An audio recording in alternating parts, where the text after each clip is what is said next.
and welcome back to the module on qualitative research for OT 510. I'm Susan Magacy and I'll be facilitating this section of the course. In this module, we're going to talk about the development and design of qualitative research studies. The module will introduce you to the basic components of creating a qualitative research study, from framing the qualitative research question, selecting an appropriate methodological approach, selecting the best methods or tools and techniques to help you answer your question. Now, it's important to remember that while qualitative research designs must be flexible enough to allow for the integration of emergent data, that doesn't mean that they're without structure. Careful pre-planning is required to help you set the boundaries on your inquiry, ensure the protection of research participants, and make sure that the data you get is of sufficient depth, quality, and relevance to answer your research question.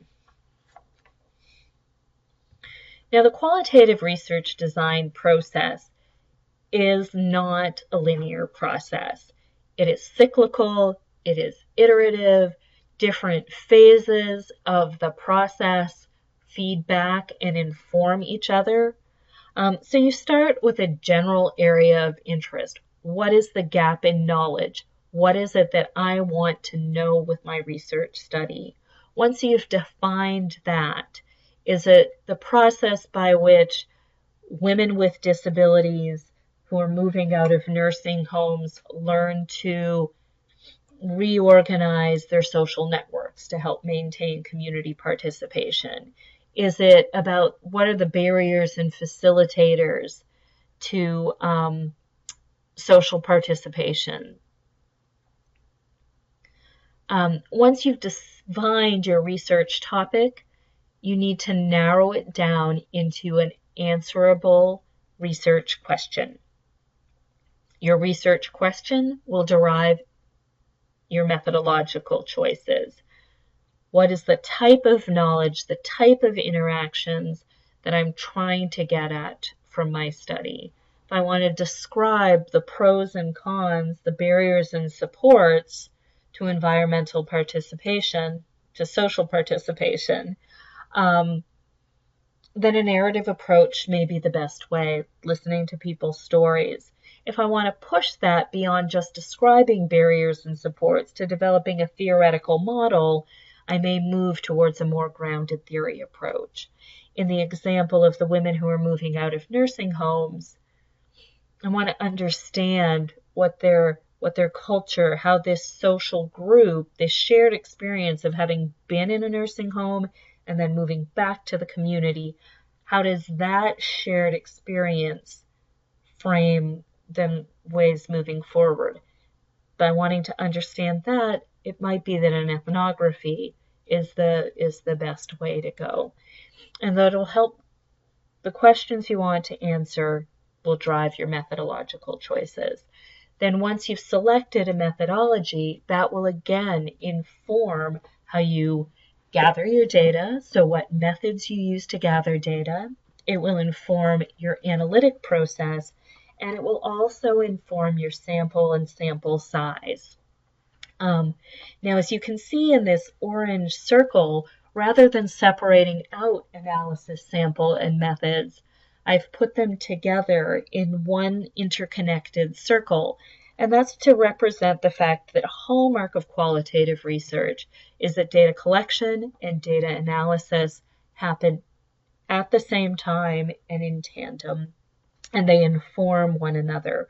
What I'm gathering, the data that I'm gathering, I am analyzing. What I'm finding from my analysis is framing and shaping the questions that I ask in the next round. So this is, again, part of that iterative process that allows you to get deeper, thicker descriptions of the phenomenon and come up with much more nuanced findings. Analysis also helps drive some sampling size, in particular, some sample size decisions. But we'll talk about sampling in a little bit more detail later on.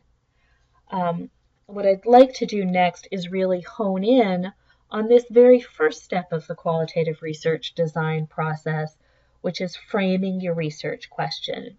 Any research study, whether it's qualitative, quantitative, mixed methods, systematic literature review, the first thing you need to do is frame and define that research question to really set those boundaries on what it is we want to know.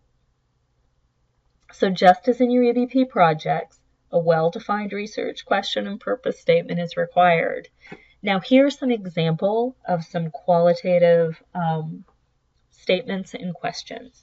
So it might be that a qualitative study is designed to explore a therapist's experiences with client-centered practice. Or maybe it's framing it more as a question. So what is the experience of mothering a toddler as a single mother with a spinal cord injury? Or what is the process by which people with disabilities become self-advocates in the healthcare setting? So as with your EBP projects, you want to clearly define who your population is, what your concept of interest is, what your setting is. Again, shape the study, set boundaries upon it. So let's take an example to help illustrate this further. And this is an abstract by Mortensen and Dick from the Canadian Journal of Occupational Therapy. And what I'd like to do is really hone in here on the purpose statement, which essentially is a reframing of the level 1 or descriptive research question. So they say that the objectives of this study were to explore. Now, explore is a key word that is often a tip-off for qualitative inquiry. Explore, describe, understand, examine, all point to goals of qualitative research about gaining that in-depth understanding of complex and often immeasurable concepts. And what are they exploring? They're exploring therapists' experiences of client-centeredness. So here again, the authors are setting boundaries on who their participants are. It's therapists, not clients, it's not administrators, but therapists. Now, it would have been an even stronger statement if they had said occupational therapists, but that's in the title, so we'll let them slide on this. The question also tells us what kinds of OT experiences we're looking at. And specifically here, we're looking at OT's experiences with client-centeredness. And then they go on to add that additional layer to reveal how power works within this practice, in the practice of client-centeredness, and in the health service environment in general. So they're looking for more than just describing clinicians' experiences, but also for a deeper understanding on how these mechanisms of power play out in the healthcare setting. Now, in practical terms, we may say this is really two questions. How do occupational therapists experience client-centered practice? And how do client-centered practices reveal power relationships within the health services environment?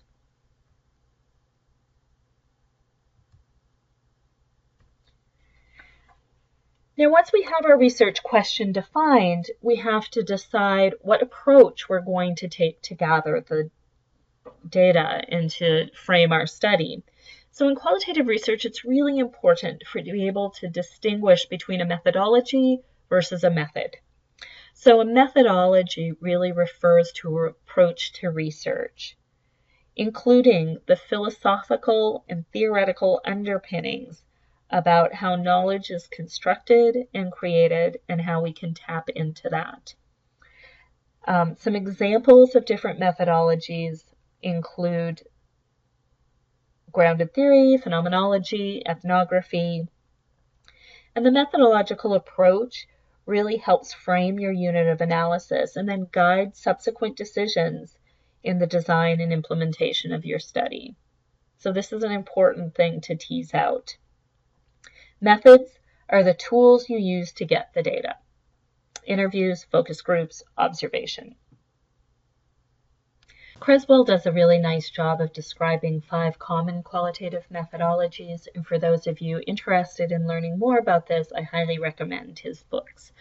But in brief, narrative research is about exploring the life of an individual from their perspective through story. Phenomenology has its roots in philosophy and existentialism, embodiment, and is really aimed at understanding the essence of an experience, the lived experience of the individual as it occurs. Grounded theory has its roots in sociology and is aimed at developing theory based on data that emerge from the field, from field research.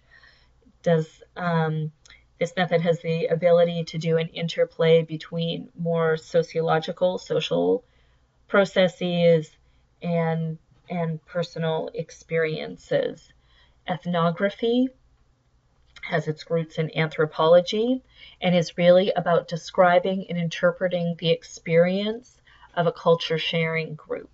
So if you want to understand a culture in a cultural context, now this does not need to be the classic anthropologist going off to an indigenous community.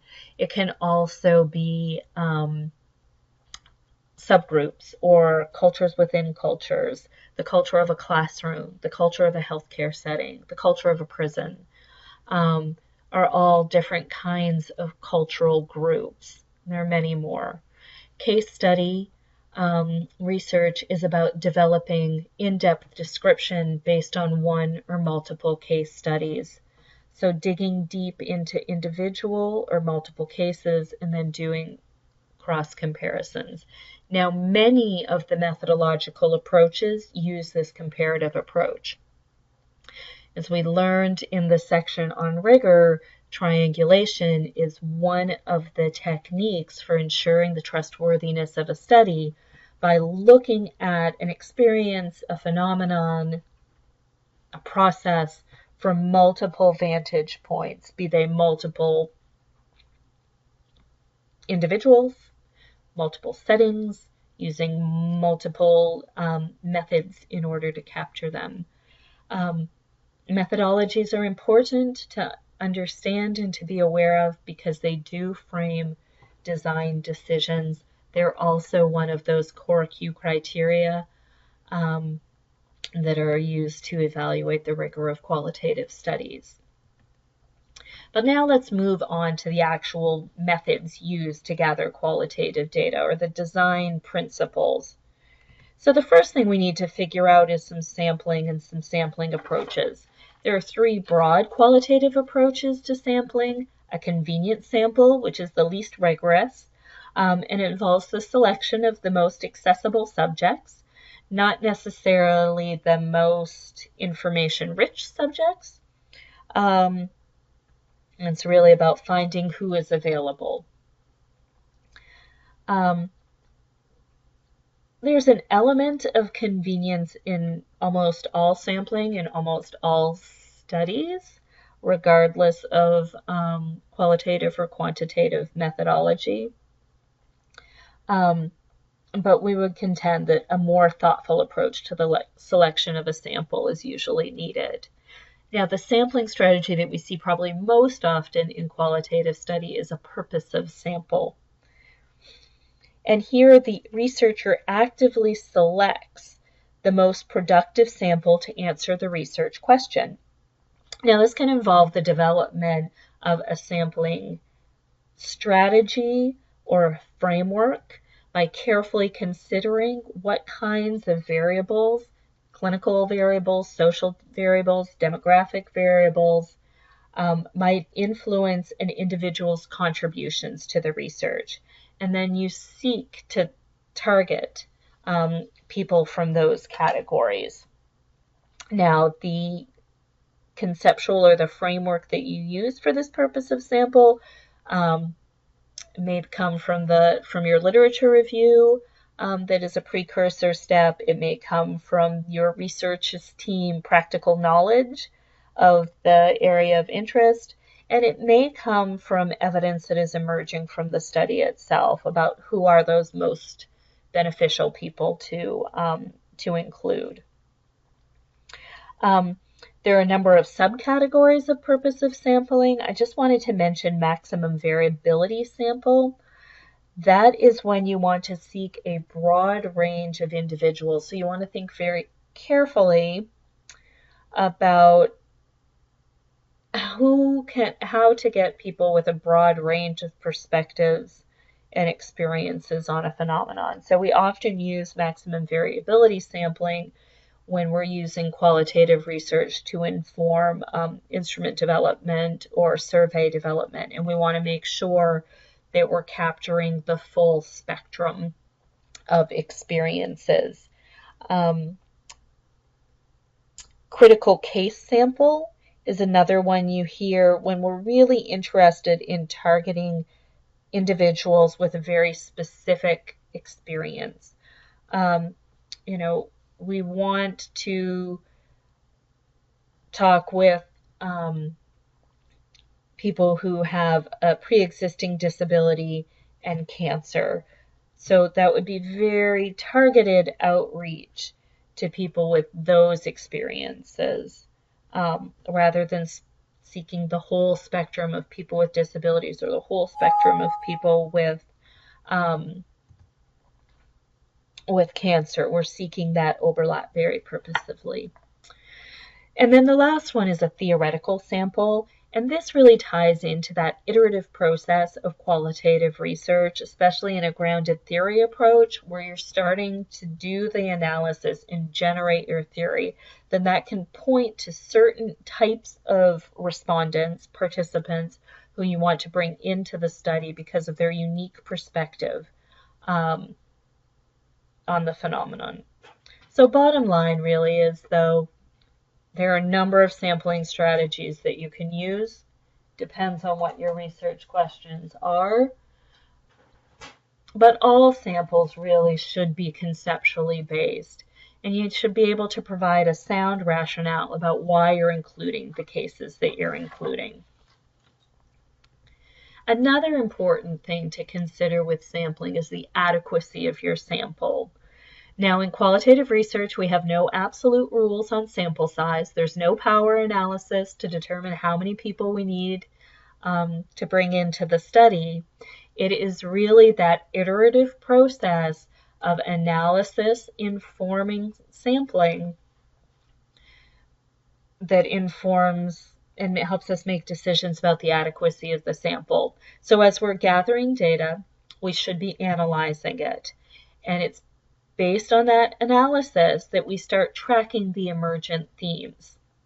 And data collection in a qualitative research study ought to continue until the point of redundancy in the data. So that point when the introduction of new participants no longer yields additional themes in the data. Now that doesn't mean new participants can't add depth to the knowledge, but they're no longer introducing new concepts or breadth. You also have to consider just the practical considerations of access. Who can you reach? How do you reach them? Also, time and resources are always considerations when developing a study. So let's move on now to qualitative data gathering. There are three main data gathering methods in qualitative research: the interview, both individual and focus group, observation, and then analysis of documents and artifacts. So individual interviews are really about learning about things we cannot observe and learning about them from the perspective of the participant. They're a one-on-one conversation. You wouldn't want to stretch one more than 2 hours because that's a really long time to talk and to be on point in a conversation. So you'll start to see a decreased yield. A better strategy is often multiple interviews with the same individual because that allows you to build trust and rapport, and it also allows you to use that strategy to enhance rigor of reflexivity. Think about what you heard, analyze it, go back and figure out what questions weren't able to be answered in the first pass. Individual interviews are really useful for finding out about things that we can't observe. So thoughts, feelings, intentions. They're good for asking and probing about behaviors that took place in an earlier time. They're good for sensitive topics, so issues that somebody might not want to disclose or feel comfortable talking about in a group setting. They're tough for projects with very limited resources. A certain level of expertise in the interviewer is required. And they can just be, again, time and labor intensive. Not all participants are equally forthcoming, too, when it comes to doing an interview. Everybody probably does some element of image management. And, again, that's the reason why we do multiple interviews, have multiple methods for trying to get at a phenomenon. Basing it only on, one report doesn't give you the full picture. There are different types of interviews, and we base these largely on the level of structure in the interview. So an unstructured interview is really an informal conversation. You might start with a few sensitizing concepts or questions based on the overall purpose of your study, but you really let the conversation take on a natural flow without too many directs and sort of pulling back to your research question. This gives you the opportunity or the advantage of flexibility and being really responsive to the individual. But it can be hard to analyze and take longer to collect the data. And you might also miss out on key points about your particular research question because it's easy to be derailed just in the course of a normal conversation. Probably the most common interview technique we see is the semi-structured interview. Here the researcher follows an outline or a guide, but doesn't have to follow exact wording or exact order. It gives you the flexibility to follow the participant where they lead you, but it also has the structure of making sure that key concepts and issues are discussed and keeps you focused on what your particular research question is. The standardized interview is just what it sounds like. Each participant is asked the same set of questions in the same sequence using exactly the same wording. Now, this is good when you're trying to minimize variation in how questions are asked to the interviewees and also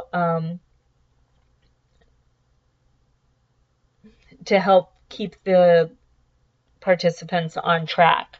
These are particularly useful in larger projects with multiple researchers, so you want to get consistency in the data. They're also good for helping to compensate for variations in skill in the interviewers, but they don't allow us that flexibility of research design or what happens if the interviewee leads you in unanticipated but pertinent directions.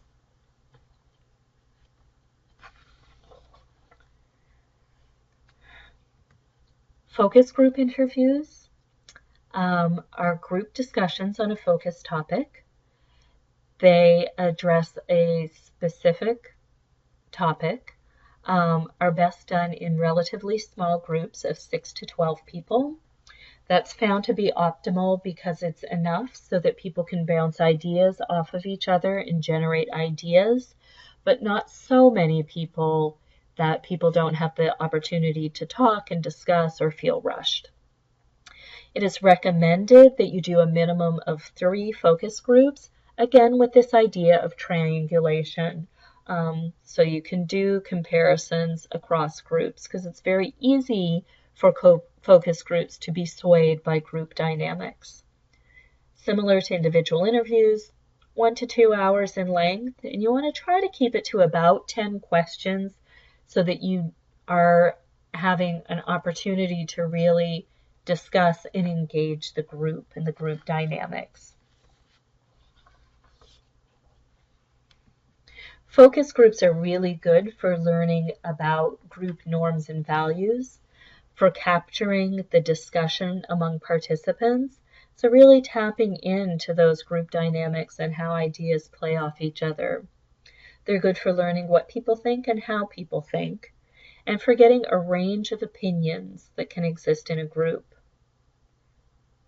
They give you in-depth data, but not as in-depth as an individual interview because there often just isn't the time and space for people to go in-depth within the group setting. They help identify major themes. Again, that's because of the group context, can't dig quite as deep into everything. They're not as good for dealing with sensitive or controversial topics, things that people might be uncomfortable talking about in a group setting. It's harder to identify subtle themes. And dominant participants can be a big issue, leading to bias in group discussion. Often what gets said in a focus group is just as important as what gets left unsaid. And it's challenging to identify what gets unsaid. There are some strategies that people use to draw out participants who are a little bit quieter, either by direct questioning, sometimes using follow-up interviews after the fact.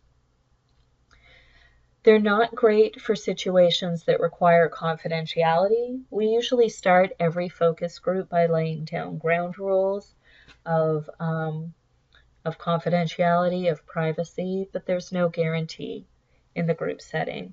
And they're not intended for decision making. Some people tend to treat focus groups as a group individual interview where they want to get that level of detail. They don't work as well for that. There's sometimes the impression that they're more efficient than individual interviews, and it depends largely on your population. In hard-to-reach participants or participants who maybe have busy schedules, travel restrictions, often it can be more efficient to do a series of individual interviews than trying to get a critical mass of people together for a focus group. But again, these are the trade-offs, right, that you use when designing a study. Focus groups can be cost-effective, but again, it depends upon the ability to get people to the table. The participant interaction can really enhance the quality of the data, can serve as a check and balance and an opportunity to do some of the member checking in the moment. And it's good for populations that might be different for the moderator, so it helps equal out some of the power differentiations that can happen. Some of the cons are that it limits the number of questions because you have to leave that time for everybody to respond. The moderator needs group processing skills to get everybody to participate, to keep people from dominating. And sometimes the analysis can just be challenging in figuring out prevalence of themes and issues surrounding that.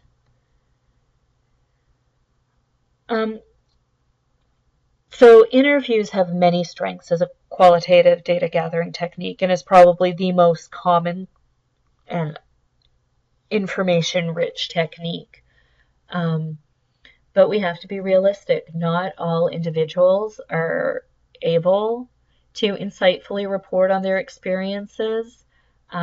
Lack of awareness, reticence to talk about themselves or about issues, image management. As always, there's a self-selection bias in who volunteers for the study. And then there can be issues of disclosure and trust between research and participant. And that's why the skill of the researcher to establish rapport, to draw the participants out, are very important, but not guaranteed. Even a skilled interviewer can have a bad interview from time to time. And we just design that into the study to allow for that.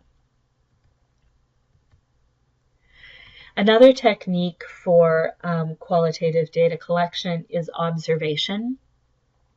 Observation allows for the opportunity for factual description and better capture of context.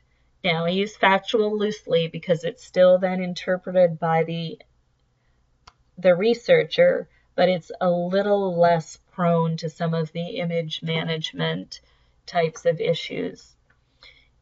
It allows the investigator to be open and discovery oriented instead of relying on sort of prior conceptualizations. It allows the opportunity to see things that might escape the awareness of people in a setting. And it also provides you with an opportunity to learn about things that people may be unwilling to talk about in an interview. There's a whole range of observation approaches, from full participation in a social setting where you're there as an equal participant to no participation at all. So that fly on the wall who is there, sort of like these pictures, observing, taking notes, but not engaging. Data in participant observation is recorded as observational field notes. So this is a detailed description about what was observed and seen. Sometimes people also use some checklists to help see if they observe particular types of behaviors. Observation can yield rich, thick description of social interactions, behaviors. It's a challenge to control biases and overinterpretation of the data. When writing a field note, sometimes the researcher can get caught up in making it pretty rather than just getting down the accuracy of the observations in the field note. Observation is also time and labor intensive. It's important to be aware of your own presence and personality in terms of how you interact in a social situation and potentially how your presence can alter that social situation as well. Again, important role for reflexivity, checking biases, doing some of that member checking or peer examination that takes your observations out to external review. But again, it can be incredibly rich in terms of the type of data yielded. And then the final data collection technique that we're going to talk about is the analysis of written documents and artifacts. Now, this often involves the secondary analysis of existing materials. It can include things like personal objects, like pictures or journals. It can include public documents, like policy papers, brochures, educational materials, media representations.